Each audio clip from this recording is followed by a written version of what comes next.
On vous souhaite la bienvenue à ériclatour.com. Cette crise politique sévit toujours à l'Hôtel de Ville de Saint-Jean-sur-Richelieu depuis quelques semaines. On a même l'ancien maire Fecteau qui a commenté la situation, l'ex-candidat à la mairie, Claude Bachand, aussi ex-député fédéral, qui ont mis leur grain de sel. Aujourd'hui, c'est au tour de l'ex-maire de Saint-Jean-sur-Richelieu et ex-maire de Saint-Luc, et là je remonte un peu plus loin, Gilles Delbecq, qui visiblement nous parle, selon lui, d'un manque de leadership de la part du maire Laplante.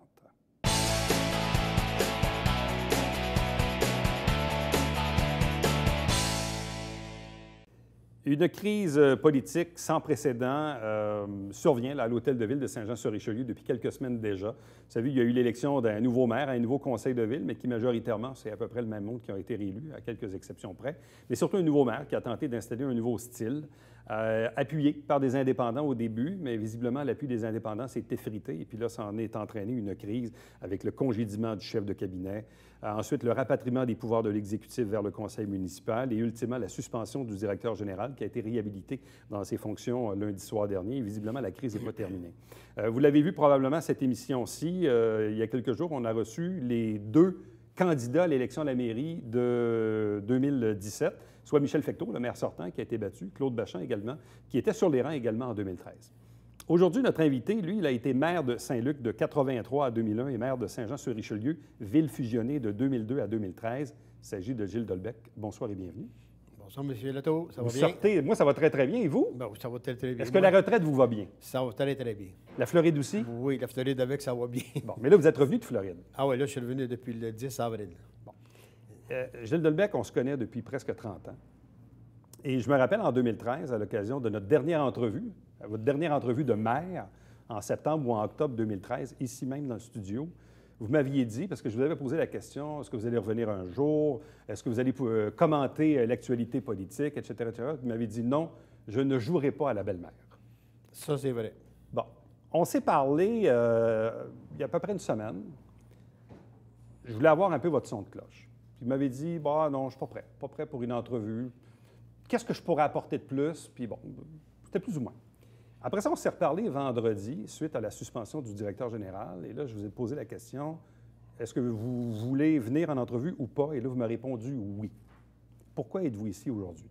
Bien, écoutez, pourquoi je suis ici aujourd'hui? Peut-être pas pour décrier la situation, parce que cette situation-là, M. Latour, je pense que quand on a suivi le conseil municipal dans les années 2010 à aujourd'hui, on a connu M. Laplante. Alors, à partir de ce moment-là, c'est sûr que la politique n'est pas suivie comme elle devrait être suivie par les citoyens. Par contre, moi, je savais que c'était pour se passer comme ça. Il était comme ça. Il a toujours été comme ça, M. Laplante, depuis les années 2010, qui était en politique municipale. Alors, il n'a pas changé. Alors, ça a continué, mais là, il faut que ça s'arrête. Il faut qu'ils comprennent que le conseil est souverain et c'est le conseil, présentement, qui semble vouloir mener la barque. Alors, je pense qu'à un certain moment donné, il faut que tu te tranches puis tu te dises, regarde, si je ne suis pas capable d'être leader, est-ce que je peux suivre les leaders qui sont là actuellement? Parce que souvent, moi, les gens m'arrêtent dans la rue et me disent, Éric, M. Latour, qu'est-ce qui se passe? Bon. Puis, bon, les gens accrochent sur le congédiement du chef de cabinet, accrochent sur l'exécutif, accrochent sur la suspension du DG. Mais souvent, moi, la question que je repose, et pourtant je l'ai reposée à 2 occasions au maire Laplante, c'est, en arrière de la forêt, là, la question, c'est pourquoi le maire a-t-il perdu l'appui des 3 indépendants? Parce que les 3 indépendants lui ont permis de gouverner au début. Et honnêtement, je n'ai pas de réponse claire à cette question-là. Donc, je vous la pose à vous qui regardez ça de l'extérieur. Pourquoi le maire Laplante a-t-il perdu l'appui de Mélanie Dufresne, Jean Fontaine et Marco Savard? Bien, écoutez, moi, ce que je connais d'Alain Laplante, c'est l'époque où il était même mis dans mon équipe à un certain moment donné. Et on l'a mis dehors de l'équipe par rapport à qu'il connaissait tout, il savait tout, il était meilleur que tout le monde. À partir de ce moment-là, s'il agit de la même façon aujourd'hui avec le conseil, même si les 3 indépendants ils ont voulu laisser la chance à M. Laplante, bien évidemment, ils se sont dit que donc, nous autres, là, ça ne nous donne rien de lui laisser la chance parce qu'il ne change pas. Il a toujours raison sur tout, nous autres, on a toujours tort. Et j'imagine que c'est ça qui se passe parce que je ne suis pas là. Mais il y a des raisons quand même. Écoutez, il m'a dit, comme Mélanie Dufresne disait l'autre jour, on est 9, on n'est pas 9 fous en autour de la table. C'est qu'il y a des raisons pour lesquelles on a laissé M. Laplante pour être ensemble, tous les 9 pour gérer la municipalité. Êtes-vous surpris de ce qui arrive en ce moment? Bien, oui puis non. Oui puis non, parce que ce qui arrive, d'aller aussi loin dans ce que M. Laplante fait présentement, je n'aurais pas pensé qu'il irait aussi loin que ça. Parce que de mettre ton droit de veto à toutes les résolutions qui passent, qui ne font pas son affaire, bien, surtout ceux des congédiements et des choses comme ça, il doit connaître la loi, là. Il doit savoir qu'en mettant ton droit de veto, il y a 9 personnes qui vont le redéfaire la semaine d'après ou une assemblée subséquente. Alors ça, il sait, c'est évident qu'il sait. Ça veut dire que dans le moment, il fait perdre le temps à la municipalité et à l'administration de la municipalité pour qu'on continue à aller de l'avant dans cette municipalité-là. Alors, c'est évident qu'il sait ce qu'il fait, mais je ne le comprends pas. Je ne comprends pas pourquoi il fait ça en sachant que ça va revenir. Bon, parce que vous connaissez l'individu, vous l'avez connu évidemment quelques années avant aujourd'hui. Quand je vous posais la question, êtes-vous surpris de ce qui arrive en ce moment? Vous dites oui et non. Est-ce que vous faites partie de ceux qui, en novembre, vous vous êtes dit, bon, on a peut-être connu le Alain Laplante, candidat à la mairie. Est-ce que Alain Laplante est capable de nous montrer un autre jour de lui-même? Est-ce que vous aviez cette naïveté-là ou cet espoir-là de voir l'individu changer? Ou si pour vous, finalement, il y a peu de surprise de la situation actuelle? Oh, non, non, pour moi, c'était définitif, là. Même je le disais aux gens après les élections, j'ai dit, écoutez, il ne changera pas, là. Tu ne peux pas passer ta vie à faire ce qu'il a fait. Vous l'avez connu, vous, à rue principale à l'époque. Il y a des gens qui l'ont connu à rue principale à l'époque. C'était le même Alain Laplante, là. C'était le même individu. Il y a des gens qui l'ont connu également à la municipalité dans des comités. C'était le même Alain Laplante, là. Il connaissait tout, il savait tout, puis il s'astinait avec le monde. Alors, à partir du moment où tu deviens maire, il a essayé. Je ne dis pas qu'il n'a pas essayé, par exemple. Moi, je suis sûr qu'il a essayé de convaincre le monde que c'était le gars de la situation, qui était capable de gérer la ville de Saint-Jean avec les gens qui étaient en place. Mais le naturel est revenu au galop, en fait. Il n'a pas été capable de continuer dans cette allée-là. Bon. Là, on va aller sur un autre terrain. Parce que là, il y a du monde qui va nous dire, oui, mais il a été élu maire dans une course à 4 avec 12 400 voix, 800 de plus que Michel Fecteau. Il a mené une bonne campagne. Bien structuré, bon plan de communication, campagne d'affichage. Tout le monde lui reconnaît avoir mené une bonne campagne. Et ultimement, je comprends qu'on a réélu à peu près les mêmes conseillers, mais qu'on a voulu changer de maire. Bon. Et quand Alain Laplante dit, écoutez, oui, mais c'est moi qui ai été élu maire. Il y a 12 000 personnes qui ont voté pour lui. Pourquoi? Il y a du monde qui ont voté pour lui. Ah oui, il y a du monde qui ont voté pour lui, mais comme je disais tantôt au début, la population, combien il y en a de populations qui suivent le fait municipal? Et moi, je me dis toujours une chose, si tu suis la vie municipale et tu vois ce qui se passe, tu es en mesure de voter convenablement pour quelqu'un que tu dis, ben oui, il y a de l'allure, puis ça. Mais si tu suis pas la vie municipale aux assemblées ou peu importe, la télévision, si tu ne suis pas ça, tu ne sais pas. Et si le gars fait une belle campagne, le gars ou la fille fait une belle campagne électorale, une campagne électorale qui accroche, des beaux panneaux publicitaires, etc., c'est sûr que ça te tente de voter pour lui parce qu'il est organisé. Alors, les gens se disent, bien, c'est doit être un bon gars, il est bien organisé, puis tout. Mais la plupart de la population ne suivent pas ça, le municipal. Ils suivent le provincial, ils suivent le fédéral, pas toutes, mais beaucoup de monde suivent ça. Mais le municipal, il n'y a quasiment pas personne qui suit ça. À partir de là, bien là, tu regardes et tu dis, bien là, lui, il a de l'air organisé, fait qu'on va voter pour lui. Mais je présume qu'en 2009, au moment où vous étiez vous-même à organiser votre campagne électorale pour votre réélection avec l'équipe Dolbec, vous l'avez recruté comme candidat dans le district numéro 11, là, qui est le secteur Normandie-Jean Talon. Donc, j'imagine que Gilles Dolbec et son équipe trouvaient que ce gars-là avait de l'allure pour le recruter dans l'équipe. Oui, définitivement. On trouvait qu'il avait de l'allure. D'ailleurs, on l'a recruté parce qu'il avait un certain bon sens, parce qu'il avait fait des choses, mais aussi, il avait fait des choses, mais ça se pardonne à un certain moment donné. Mais quand ça ne s'arrête pas, ça ne se pardonne plus. Mais il s'est passé quoi au début du mandat? Parce que là, je me dis, OK, le gars a sa maison de sondage, il a été directeur général de rue principale dans le Vieux-Saint-Jean ici. Vous l'avez recruté dans votre propre équipe en 2009. Puis là, est arrivé le dossier de la Seigneur. Puis là, on a senti que ça a commencé à chirer un peu. Qu'est-ce qui s'est passé en 2009, en 2010, puis en 2011, puis 12, puis 13? Il s'est passé quoi dans votre dernier mandat avec Alain Laplante? Bien, ce qui s'est passé, c'est qu'à un certain moment donné, M. Laplante et M. Bessette, parce qu'ils étaient tous les deux, on était toute la gang à couteau tiré avec eux autres. À ce moment-là, ce qui s'est passé, c'est qu'ils s'ostinaient toujours avec le conseil, ils s'ostinaient avec les fonctionnaires, ils s'ostinaient avec tous les gens qui venaient nous faire des présentations, exemple sur le Seigneur, ou sur d'autres dossiers, peu importe les dossiers. Moi, je les ai vus même s'astiner avec des avocats, s'astiner avec des ingénieurs sur les compétences de ces gens-là. À partir de ce moment-là, tu ne travailles plus là, avec plaisir. Là. Tu travailles, là, puis tu es toujours à contrer les gens qui sont là. Puis en plus, tes fonctionnaires ont beaucoup de difficultés à venir s'expliquer ou s'exprimer parce que ces gens-là les assinent. Et en plus, c'est des conseillers municipaux. Fait qu'à partir de là, je pense que les gens ne sont pas très, très heureux. Alors, nous, à un certain moment, on dit, regarde, on ne vivra pas ça là, éternellement. Là. On ne vivra pas ça à l'intérieur. Les gens peuvent venir au conseil municipal, aux assemblées publiques, mais au caucus, on ne les accepte plus. Fait qu'on va travailler dans l'harmonie et dans le plaisir de travailler, puis on va avancer. Mais avant de l'éjecter de votre équipe et des comités de travail qu'on appelle le comité plénier, je présume que vous avez dû y parler, le rencontrer, avant d'en arriver là. Parce que moi, je me rappelle, à un moment donné, je vous appelle en entrevue, vous êtes assis devant moi ici, puis là, je vous dis, là, M. Delbecq, allez-vous tolérer ça, hein, qu'un conseiller de votre équipe vous contredise et tout ça? Et vous m'avez dit, sur le banc, je viens de le mettre dehors de l'équipe, et je pense que vous avez pris votre décision en répondant à ma question. Je pense que vous aviez passé une mauvaise journée. Peut-être, mais non, mais je pense que c'était quand même réfléchi. Non, je comprends que c'était réfléchi, mais ce que je veux dire, c'est qu'avant de nous annoncer que vous sortiez Alain Laplante de votre équipe, là, vous avez dû le rencontrer avant. Il a dû se passer de quoi?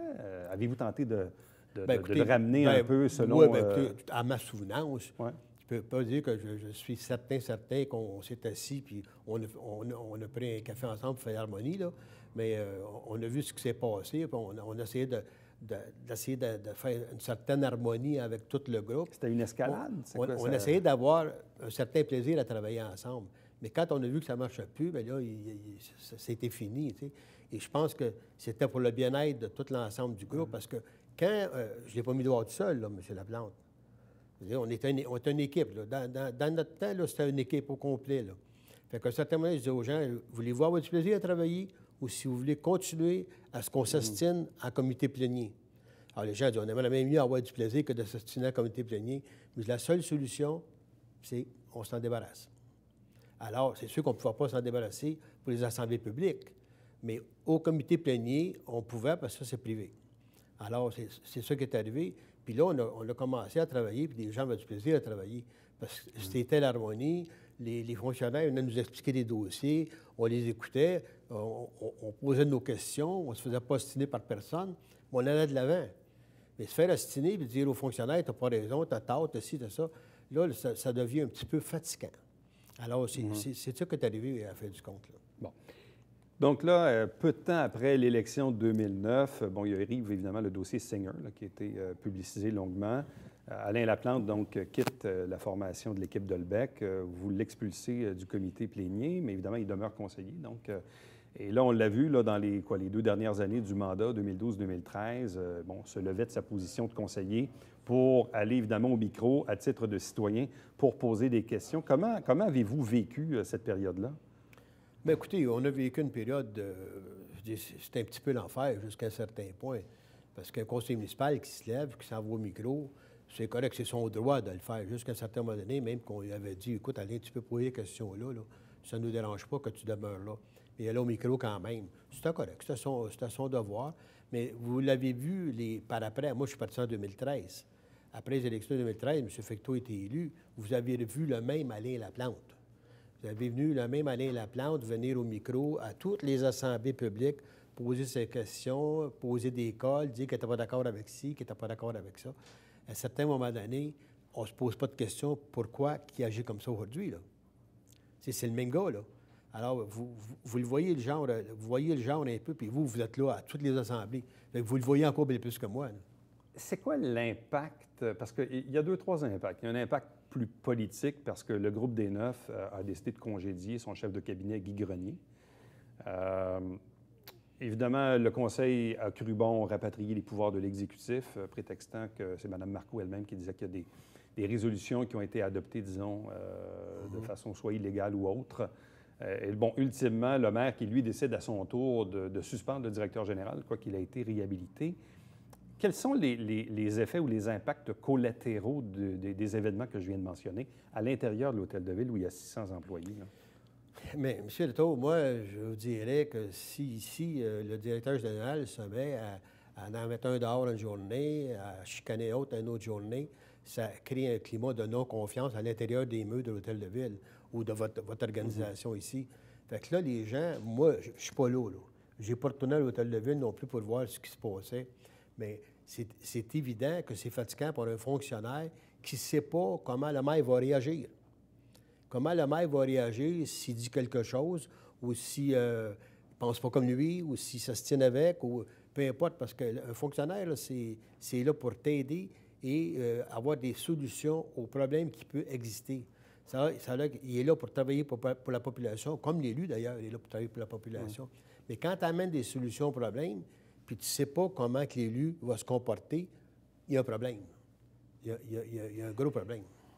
Plusieurs nous posent la question, existe-t-il un risque réel que la ville de Saint-Jean-sur-Richelieu soit mise sous tutelle? Bien, dépendamment, là, moi, ça me surprendrait parce que, étant neuf, il faut dire que le conseil municipal, là, c'est souverain. Ils sont 9, là. 9 là, sur 13, on se comprend là, que c'est souverain en masse. Ouais. Ça veut dire que le conseil municipal n'a pas besoin, là, les 9 n'ont pas besoin des autres pour gérer la ville. Là. Et les fonctionnaires n'ont pas besoin des autres non plus pour gérer la ville. Mais c'est quoi le rôle du maire à ce moment-là? Les 9 sont capables de gérer la ville. Bien, c'est parce que c'est les conseils municipaux qui passent des résolutions. C'est les fonctionnaires qui préparent les résolutions. Et l'idée vient de l'ensemble des élus, s'il y a des choses nouvelles à amener. Mais normalement, une municipalité, c'est comme une espèce de compagnie. Il y a des choses qui sont normales que tu dois faire à tous les mois, à toutes les semaines, et ça marche. Mais à 9, là, je veux dire, je comprends que non, le maire, c'est toujours le patron de l'organisation. Mais la seule manière que la commission municipale pourrait recommander quelque chose, c'est si il y aurait il y aurait intentionnellement des retards dans l'administration municipale dus au fait que le maire émet son droit de veto à tout bout de champ ou peu importe. Mais c'est quoi le pouvoir du maire à ce moment-là? Parce que là, si le maire n'a plus de chef de cabinet, quoique la ville n'a pas 100 000 habitants, c'est pas une obligation. Non, c'est pas une obligation. Là, le comité exécutif, bon, techniquement, il existe encore, mais il n'y a plus de pouvoir. Encore là, la ville n'a pas 100 000 habitants, c'est pas une obligation. Là, le maire, il fait quoi? Il dirige les assemblées, il sert de son pouvoir public, il peut dépenser en cas d'urgence, son pouvoir d'enquête, mais encore là, le pouvoir d'enquête, ça commence où puis ça finit où? C'est quoi qui reste, dans le fond, comme pouvoir au maire à partir du moment où il y a 9 conseillers qui décident de mener le spectacle? Regardez, M. Latour, le comité exécutif, à l'époque où on a créé le comité exécutif, c'est moi qui étais là. Le comité exécutif, le comité exécutif, c'est pour faciliter l'administration de la municipalité. Mais tout ce qui se passait au comité exécutif, nous, on renseignait nos conseillers municipaux là-dessus. Okay. C'est-à-dire, il n'y avait rien de secret au comité exécutif, là. Il y avait les résolutions qu'on passait, nous, au comité exécutif, pour quoi que ce soit, pour donner un contrat à quelqu'un, peu importe, on le disait en caucus, là, quand on était tous réunis, on le disait, nous, à nos conseillers, le comité exécutif va faire ça, ça, ça, ça. Fait que le pouvoir, dans le fond, ils ne perdent pas. Parce qu'on avait besoin, nous autres, de dire ce qu'on faisait à notre conseil municipal. C'est pour alléger le conseil. C'est pour alléger tout simplement et avoir des assemblées moins publiques longues. moins longues. C'est pas ça l'exécutif. Mais nos gens étaient tous au courant. Fait que, tu sais, je veux dire, ça va être juste plus long, c'est tout, là. Oui, parce que là, évidemment, les résolutions vont passer désormais au conseil municipal. Oui, bien, il va y en avoir probablement qui vont être passés à l'exécutif, ce qu'ils vont avoir le droit de faire. Là, je ne sais pas jusqu'où ça va être, comment ils vont réorganiser ça, là. Pensez-vous que la situation est réparable? Ou si on a atteint le point de non-retour? Il reste 3 ans et demi au mandat. Oui, mais M. Latour, est-ce que vous avez senti, est-ce que vous avez senti une approche du maire envers les conseillers, les 9 conseillers, qui sont, en principe, selon eux autres, dans l'opposition, mais je veux dire, c'est des conseillers qui sont au pouvoir présentement. Est-ce que vous avez senti une approche, parce que vous êtes là à toutes les assemblées, est-ce que vous avez senti une approche du maire qui pourrait dire aux conseillers, écoutez, là, on va faire, là, on s'assoit, on discute, on essaye de régler le problème par nous autres mêmes, on n'a pas besoin de la commission municipale pour faire ça, c'est nous autres qui sommes élus, puis nos problèmes, on va les régler chez nous. Est-ce que vous avez senti ça? C'est moi qui ai rendu l'intervieweur, là, mais c'est parce que vous êtes toujours là. Si vous n'avez pas senti ça, ça ne se réglera pas. Mais le maire a dit on lundi, il dit « Si on cesse de m'attaquer, je vais cesser de me défendre. » Moi, ce que j'ai compris derrière ça, c'est « Laissez-moi grogner, puis je vais vous redonner Vaillancourt. » Moi, c'est de même que je l'ai compris. Bien, peut-être que c'est de même que vous l'avez compris, mais il n'y a pas juste ça, là. Tu sais, je veux dire, il n'y a pas juste l'adjoint, il n'y a pas juste l'adjoint, là. Je veux dire, le chef de cabinet, il y a un paquet de choses qui doivent faire en sorte, parce que avant qu'ils disent on va mettre dehors le chef de cabinet, il s'est passé d'autres choses parce qu'il ne s'entendait pas plus. Fait que, tu sais, je veux dire, c'est pas la raison, là. Bon. Mais vous avez eu aussi des ennuis de nature plus juridique avec Alain Laplante. Parce que même pas plus tard que la semaine dernière, on recevait en entrevue l'homme d'affaires Guy Sanson, qui pilote le projet Évol, mais qui est impliqué dans le complexe Seigneur, avec Mme Dubreuil, qui est une de ses employées, qui a eu maille à partir avec M. Laplante au moment de la campagne électorale de 2013.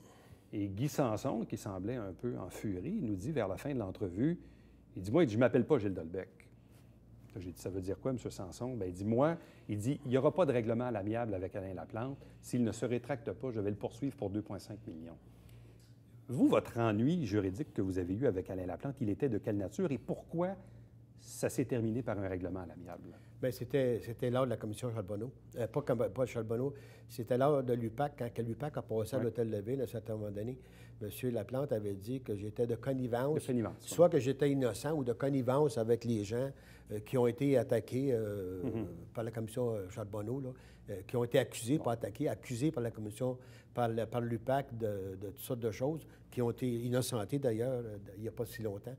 Et c'était à ces propos-là. Fait que moi, j'avais lancé une poursuite contre M. Laplante pour ses propos. Et ensuite de ça, bon, on s'est rendu à l'amiable quelques mois plus tard, là. OK. Ah, il s'est excusé, puis... Donc, pour vous, c'était un règlement qui était satisfaisant parce qu'il y a eu, selon vous, des excuses de sa part qui étaient satisfaisantes pour... Oui, puis à un certain moment donné, quand tu vois aussi que tu ne t'en vas pas nulle part, il faut t'arrêter. Il y a eu des frais d'avocat engendrés par Oui, il y a eu des frais d'avocat engendrés par ça. Bon. Et d'ailleurs, je pense que récemment, une dame demandait à M. Laplante de produire le chèque qu'il aurait fait à la ferme de Vaux pour payer ses frais d'avocat au moment de cette cause-là. Oui, ça, je l'ai entendu également. Et je peux vous dire que mes frais d'avocat, même si j'étais maire à ce moment-là, puis il m'avait insulté comme maire, c'est moi qui les ai payés. Personnellement? Personnellement. Et j'ai tous les chèques de ça, preuve à l'appui.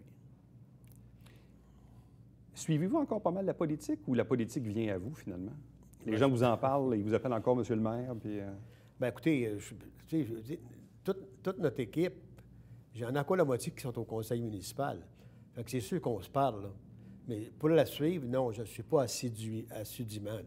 Ouais. Je veux dire, je ne suis plus dans le circuit. Quand tu n'es plus dans le circuit, tu suis un peu, mais tu te décroches de ça. Et il y a des choses qui te font mal, comme ce qui se passe présentement. Parce que quand tu passes 30 ans ou 35 ans dans une municipalité ou dans des municipalités à bâtir, puis que tu vois aujourd'hui que c'est de la stagnation, il y a un problème, là. Tu comprends pas ça. Tu comprends pas ça parce que tu peux pas passer comme vous êtes heureux ici, ça va bien. Si ça se met à aller mal, à un certain moment, je comprends pas, là, ça allait bien avant, là. On est les mêmes personnes qui sont ici, là. C'est là que c'est sûr que ce pas les mêmes personnes, il y a eu du changement, là. Mais ça n'a pas de raison d'aller mal parce que dans le moment, là, ceux qui sont encore là comme fonctionnaires de la municipalité, c'est les mêmes, là. C'est les mêmes qui étaient là à mon époque. C'est les mêmes qui étaient là à l'époque de M. Fecteau. C'est les mêmes qui sont encore là aujourd'hui. Pourquoi? C'est pas les fonctionnaires qui font le trouble, là. Ça a toujours été bien. Alors, il y a un problème. Il y a un problème de leadership. C'est pas compliqué pantoute, c'est du leadership. Et ça vous rend triste, ce que vous voyez en ce moment? Bien oui, parce que c'est pas le fun. C'est pas le fun parce que ça a un impact négatif sur l'ensemble de la population.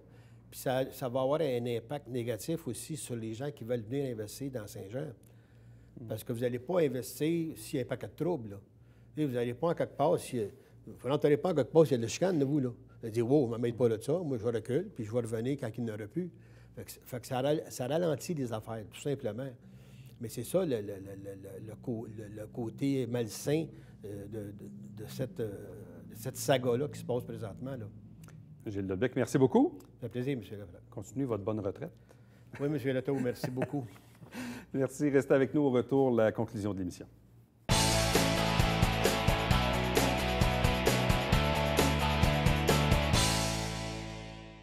Mesdames et messieurs, bonjour. bonjour et bienvenue à la Justice entre nous. Mon nom est Serge.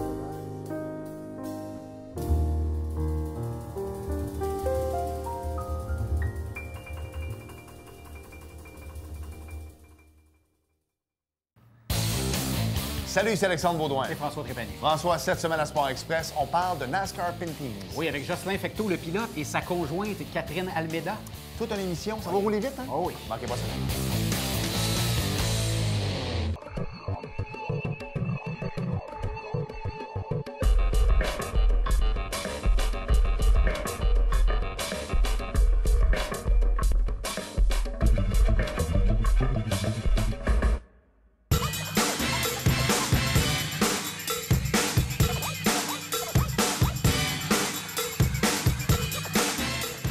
Dimanche, 9h30, Télé Bingo, on vous attend.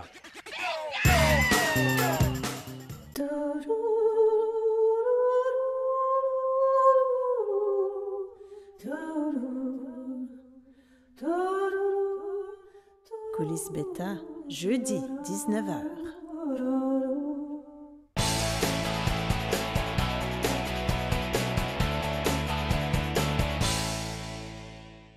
Si vous passez par Venise en Québec en fin de semaine, sachez que le samedi, il y aura un vernissage. En fait, c'est aussi l'ouverture officielle de cette nouvelle galerie d'art, la Galerie du Lac, qui est sise du côté de Venise en Québec.